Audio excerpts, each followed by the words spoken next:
આની સાથે સાથે ઘણા બધા ઘાટ, ઘણા બધા જોવા જેવી જગ્યા આવેલી છે, ઘાટી આવેલી છે. એમાંની એક ઘાટી એટલે હલ્દી ઘાટી. કેવી ઘાટી દોસ્તો? હલ્દી ઘાટી. આજ હલ્દી ઘાટીનું યુદ્ધ તમને બધાને જાણે છે. કોની વચ્ચે થયું હતું? તો કે હલ્દી ઘાટીનું યુદ્ધ થયું હતું મહારાણા પ્રતાપ અને અકબરની સામે.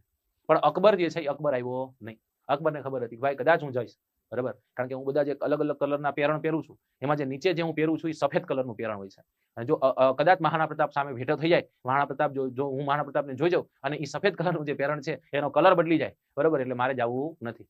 માનસિંહને મોકલ્યા હતા. માનસિંહ જે છે માનસિંહ સર સેનાપતિ બની અને હલ્દી ઘાટીનું યુદ્ધ થયું હતું. એવું કહેવાય છે કે અકબર ક્યારેય રાણા પ્રતાપ જે છે, રાણા પ્રતાપ આ યુદ્ધ જે છે યુદ્ધને ઘણા એમ કહે છે કે ભાઈ આ યુદ્ધ જે છે એ યુદ્ધનું કોઈ પરિણામ નહોતું આવ્યું. ઘણા એમ કહે છે કે આ યુદ્ધ અકબર જીતી ગયો હતો. ઘણા એમ કહે છે કે મહારાણા પ્રતાપ જીતી ગયા હતા, બરાબર.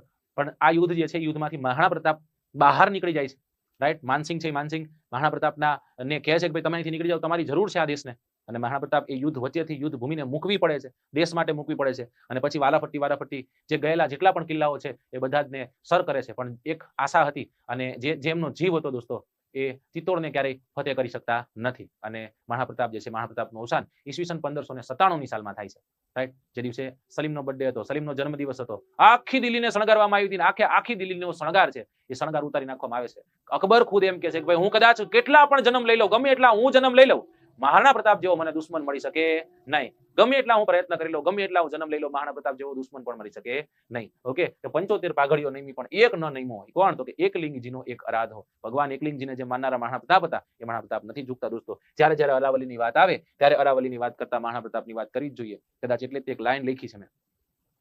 મહારાણા પ્રતાપનું સોંગ મારું કદાચ તમે સાંભળ્યું હશે ને એમાં મેં એક લાઈન લખી છે કે જે અરવલ્લી ઉપર છે, હલ્દી ઘાટી ઉપર છે કે હલ્દી કેરા ડુંગરા માથે રાણો આવી બેહે, ભૂખો હાવજ લાંકડું ખેંચે તરણું મુખ ન લેહે.